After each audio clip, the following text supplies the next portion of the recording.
មានតែគេទេដែលមិនដឹងថាខាលីសាមានផ្ទៃពោះជាមួយនឹងនាងនេះជាកូនរបស់នាងកូនស្រីរបស់នាងខ្ញុំមិនដែលបានឃើញតតែសោះហើយ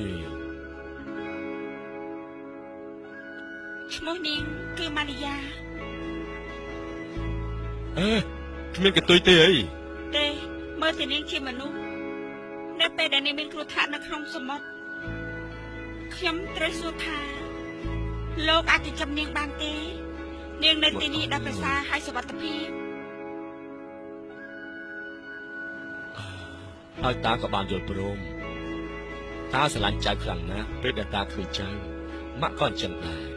តានាងត្រូវនៅប៉ុន្តែមុនពេលដែលនាងត្រូវទៅនាងបានបំពាក់ខ្សែករូបខ្យងដល់ចៅហើយនិយាយថាវានឹងថែរក្សាចៅ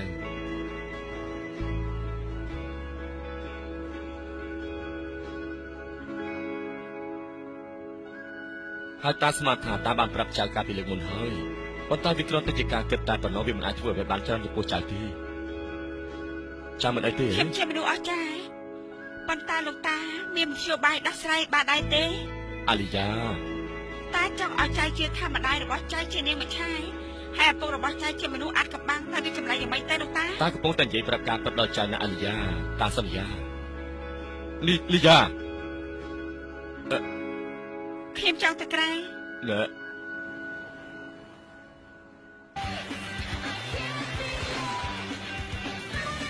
អេពេល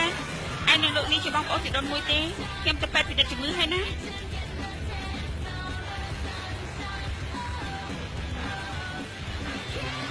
អ្វីដែលអញប្រាប់យើង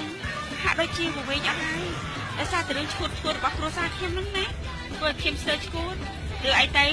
ភាពឈួតមិនបកស្រាយពីសក់របស់ឯងទេនឹងចាប់ផ្ដើមខ្លាចជាមច្ឆាពាក់កណ្ដាលហើយណានាងមច្ឆាអត់ទេអោះឃើញទេវេបសាយនេះនិយាយថាត្រីមច្ឆាខ្លាចជារូបរាងនៅអាយុ16ហើយនឹងមានការប្រែប្រួលរាងកាយជារឿយទៀតដូចជាបណ្ដាលខ្លួនហើយនឹងពណ៌សក់ពិតជារីកចម្រើនហើយនេះមែនវាពិតជារីកចម្រើនអត់កើតអ្វីដាក់លើអ៊ីនធឺណិតណាហើយមិនពាក់កណ្ដាលទេដំណើរនោះវាពិតជាត្រីមច្ឆាដូចលក្ខណៈលីយ៉ាអញ្ចឹងខ្ញុំមិនមែនត្រីមច្ឆាទេខ្ញុំខំរកឯងតាពីដើម្បីនិយាយឲ្យចេញឆ្ងាយពីរឿងឈួតនេះមិនមែនកាត់ទៅចូលជ្រៅទេខ្ញុំត្រូវការជំនួយខ្ញុំគិតថាខ្ញុំអាចដកដង្ហើមក្នុងទឹកបានគិតថាត្រីដូហ្វីបាននិយាយជាមួយខ្ញុំនឹងហើយជាហេតុផលមួយនោះហានាងနဲ့ខ្ញុំដូចគ្នាថាម៉េចអើយ